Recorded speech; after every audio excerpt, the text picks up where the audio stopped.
చూడండి ప్రజలారా, ఇక్కడ ఉన్నటువంటి రైతాంగానికి ఎంత నష్టం జరుగుతుందో, వర్షాలు లేక ఎంత బాధపడుతున్నారో వాళ్ళ ఆవేదన, అవన్నీ ఒకసారి చూడండి.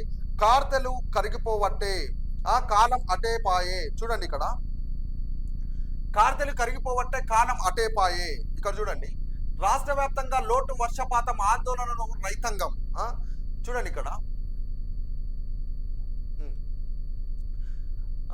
దుక్కుల్లోనే ఎండిపోతున్న విత్తనాలు, ముదురుతున్న నార్లు. ఈసారి పంటల సాగు అంచనా 1.31 ఎకరాలు ఇప్పటికే వరకు సాగైంది.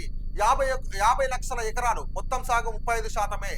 జోరు వానలు పడితేనే సాగు ముందుకు సాగుతున్నట్టుగా మనకు తెలియజేస్తున్నారు. అయితే వర్షాలు పడక కార్తులు అన్ని అయిపోతున్నాయి, కానీ ఇక్కడ వర్షాలు లేక ఇక్కడ ఉన్నటువంటి రైతులు దిగులు చెందుతున్నారు.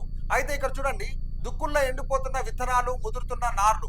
ఈసారి పంటల సాగు ఎంత వేసారంటే 1.31 కోట్ల ఎకరాలు నాటినట్టుగా ముందుకు సాగు కొనసాగుతున్నట్టుగా మనకు తెలియజేశారు. అయితే ఇప్పటి వరకు సాగైంది ఎంత అంటే 50 లక్షల ఎకరాలు సాగు ముందుకు సాగుతున్నట్టుగా మనకు తెలియజేశారు. కానీ ఇక్కడ జోరు వానలు పడితేనే ఈ సాగు ముందుకు సాగుతుందని చెప్పేసి రైతుల బాధ, ఆవేదన వ్యక్తం చేస్తున్నారు.